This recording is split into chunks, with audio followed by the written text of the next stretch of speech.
Cross. Congressman, you are the youngest member of Congress, it looks like, and you've been on college campuses trying to shore up support for Vice President Harris.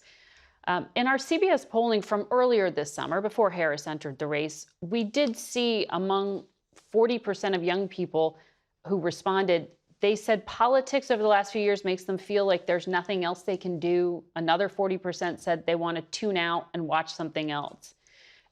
Young people may not be apathetic, but they certainly don't seem to be excited about the political system as a way to affect change. How do you change that? Well, I appreciate the question. And it's not just up to me, right? It's up to all of our leaders, all of our organizers, people on the ground to make sure that young people understand that if they step away from their civic power that they have, there's people who don't have their best interests at heart that are more than happy to step into that power for them. I mean, you mentioned, a number that comes before Kamala Harris being the top of our ticket. I've seen, as I've traveled this country, did a back to school tour just a few weeks ago, a lot of enthusiasm and excitement around this election, especially with young voters wanting to vote for Kamala Harris. And, there's this notion that young people are not being involved in the political system, and we can do better, but people should know that young people are voting at the highest numbers in our country's history. 2020 was the highest youth voter turnout in the history of our country. 2018 and 2022 are the highest youth voter turnout in a midterm in the history of our country too. So we're trending in the right direction. We just need to continue to reach out to young people and not take those votes for granted. Right. And there's that question of enthusiasm actually translating to votes. You've said vibes don't mean votes, I saw you say. Hmm. On Yeah. another issue that we know is of concern to the Harris campaign, I want to ask you about remarks that former President Barack Obama made earlier this week. He was speaking to campaign volunteers in Pittsburgh, and he raised the concern about low enthusiasm and turnout, specifically among Black men. He said, quote, "Part of it makes me think that, well, you just aren't feeling the idea of having a woman as president."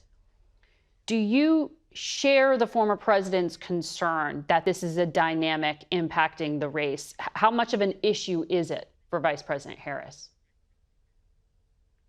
I think it is an issue with a lot of different voters across this country, and it's something that our country, we've come a long way as in terms of women's suffrage. We've come a long way in terms of making sure of equity in this country, but there's still a lot of this bigotry in this country in terms of sexism, in terms of racism, and we still have to work at getting over that. Those things are still here. They still exist in a lot of communities, and we still have a lot of work to do here. And so I think President Obama was just having some very serious, tough talk, right? Tough love with a lot of, especially, he was speaking directly to young Black voters, young Black men specifically, and making sure that they understand, look, sometimes you have to take a step back and look at your own bias. What's the bias you have? What are the real reasons you're voting against someone or for someone? Is it a legitimate policy thing, or does it have to do more with the vibe of something? And then look more into that as well. I think it's really important. This like politics of vibes, we see it a lot here in Florida with someone like Ron DeSantis, who